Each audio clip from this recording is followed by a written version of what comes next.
Bueno. Recientemente me fui a ver la película del momento, la sensación otaku para los amantes de las lucecitas shonen, desmembramiento, sangre, espadazos y epicidad sin contexto, es decir, Kimetsu no Yaiba, el castillo infinito. Perfecto para los niños shonen como yo que quieren peleitas, lucecitas de colores y si eso ya un poquito de emotividad para llorar si fuese necesario. Pero claro, la película está rompiendo récords allá por donde pasan. En su primera semana destrozó el récord de película anime con mejor apertura de toda la historia, siendo en este caso la primera película de Pokémon, mi película favorita de toda la historia, con 31 millones de dólares, pero siendo avasallada por el castillo infinito consiguiendo 70 millones de dólares, más del putísimo doble, y ya semanas después se ha colocado como la película anime más taquillera de la historia, superando a su predecesora, El Tren Infinito, una completa locura. Así que, como es lógico, la gente está alucinando con el producto que nos dio Ufotable, pero también con un poco de exageración con todo esto. Así que hoy vamos a hablar de todo ello. No perdamos más tiempo, aquí tienes a Tanjiro bailando una tremenda cumbia y empecemos.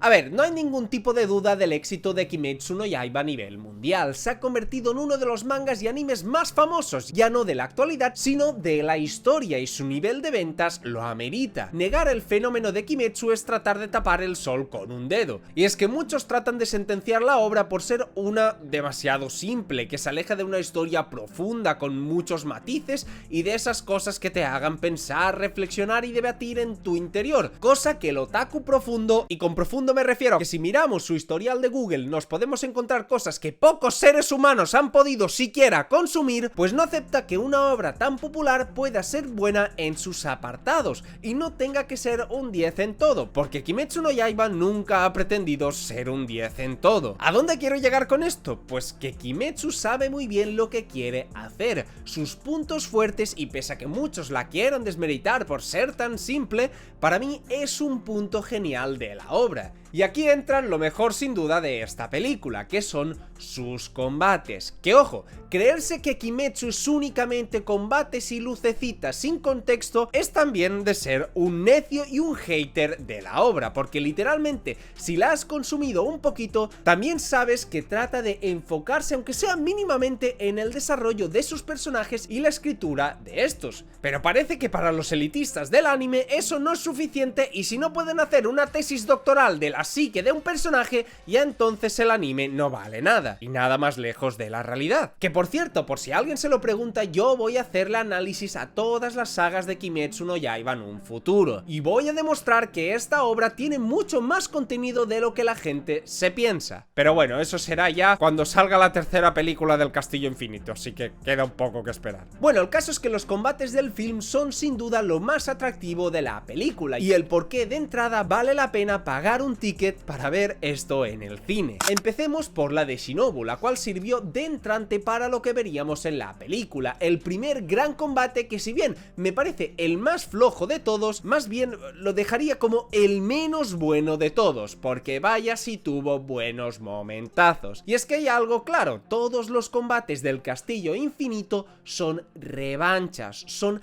venganzas entre los protagonistas y los demonios, un punto súper positivo de la obra, que consiguió reunir justamente los combates que más relación tienen con una misma temática, en este caso la venganza en todos sus prismas, y en este caso siendo Shinobu contra Douma, el demonio que asesinó a su hermana, y todo el combate se centra en profundizar el dilema de Shinobu con el ser una mujer muy pequeña y jamás poder cortar la cabeza de los demonios, obligándola a crear los venenos, en contraste con Douma, quien es un personaje muy odiado por su voz, su forma de ser y el cómo este quiere acabar con la vida de los demás para liberarlos del sufrimiento que siguen teniendo en vida. Y Shinobu es un buen ejemplo, es decir, de lo estúpidos que son y de que él es el superior a todos. Y la realidad es que yo siento que este tipo en el film cumplió genial. Apenas había aparecido en la obra, pero en solamente unos minutos ya te cae horrible y le quieres arrancar la melena como si fuera un pinipón. Y es que ese era el punto, que este tipejo te cayera horrible horrible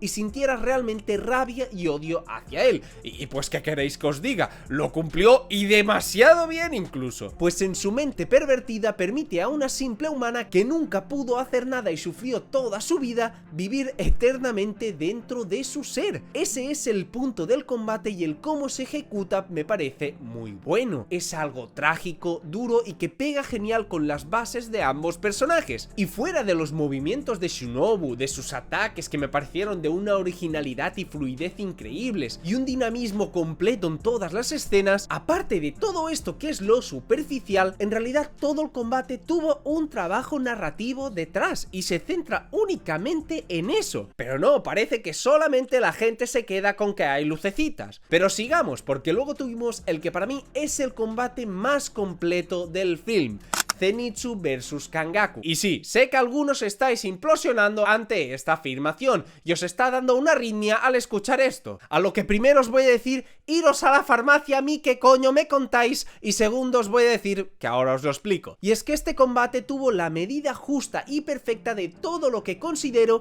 debe hacerse en un combate de Kimetsu no Yaiba. Tiene una historia de venganza, de nuevo con ahora el compañero de Zenitsu y discípulo del anterior Pilar del Trueno. A su vez tiene un ritmo brutal, apenas hay interrupciones, los ataques de Zenitsu son siempre mis favoritos por lo rápidos y épicos que los adapta Ufotable, y todo el contexto narrativo de ambos siendo contrapartes me encantó, y fue justamente en el punto, no perdieron ni un segundo y todo fue para beneficiar al combate. Únicamente se cortó para mostrarnos cómo Zenitsu había dominado la primera forma, y Kangaku todas excepto esa, una escena necesaria porque representaba cómo ambos debían complementarse y ser los pilares del trueno, por eso justamente su maestro los escogió a los dos. Pero la envidia, la corrupción y el egoísmo de los humanos juega un papel aquí importantísimo, y Kangaku nunca parecía tener suficiente en su vida, siempre enfadado, siempre con ansias de más,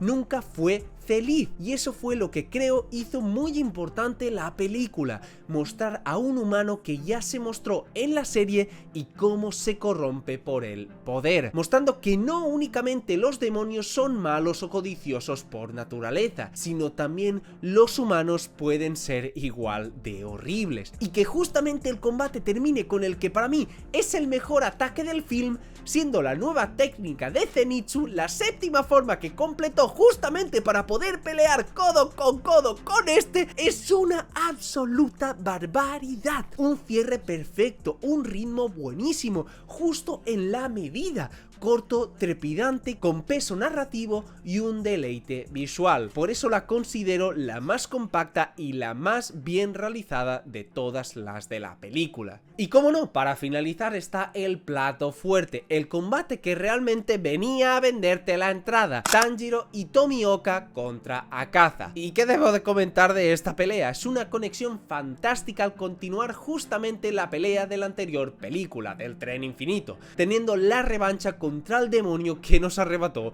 a Rengoku. Ya solamente por esto yo pagaría la entrada de la película. Sin embargo, tuvo demasiados, pero demasiados momentos clímax que te hacían estar pegado a la pantalla, siendo momentos que realmente tenías que vivir en el cine, que por supuesto luego saldrá en Crunchyroll y lo podrás ver en tu casa, pero estos momentos debías verlos en el cine. Esto es algo que la autora hizo en casi todos sus combates, y es el clímax del siguiente clímax para mostrarte el clímax final, que no es el clímax final hasta que ocurre el clímax final de verdad. Esta vez es definitivo, siempre pareciendo que el combate había terminado para bien o para mal, y siempre saliendo con algo inesperado. Aquí parece que Giyu con la marca vaya a derrotar a Akaza, para luego seguir peleando y pensar que es Tanjiro quien acaba con él, para luego juntarse su cabeza, quedarse como un zombie, seguir peleando para que cuando parezca que vuelva al combate, él mismo se quite la vida. Y así un constante torbellino de emociones que en el cine se vive de una forma increíble. Esa sensación de no saber cuándo realmente acabará esto es fabuloso. Y por supuesto, aquí tenemos posiblemente el mejor nivel de escritura de toda la película e incluso podría decir de este manga. Todo lo relacionado con Akaza me parece un desarrollo perfecto para entender todas sus acciones, ya no solamente en su película, sino también el combate contra Rengoku, que gana miles de puntos al entender ahora sí al personaje al completo. El odio a los débiles que hacían atrocidades como las que él tuvo que vivir, pero dándose cuenta que al final a quien siempre odió fue a él mismo, por no poder cumplir todas sus promesas, por ser el más débil de todos, justamente lo que él más odiaba. Es una completa barbaridad mostrarnos todo este combate para que al final el mismo Akaza acabe con su vida, alineado con su forma de pensar, un cierre perfecto al combate y a una película que fue brutal. Pero justamente después de comentar los combates quería yo llegar a la polémica, porque claro, todos los combates fueron buenos, pero ¿eso es todo lo que nos ofrece la película? ¿No tiene acaso unos flashbacks? Pues hablemos de ellos.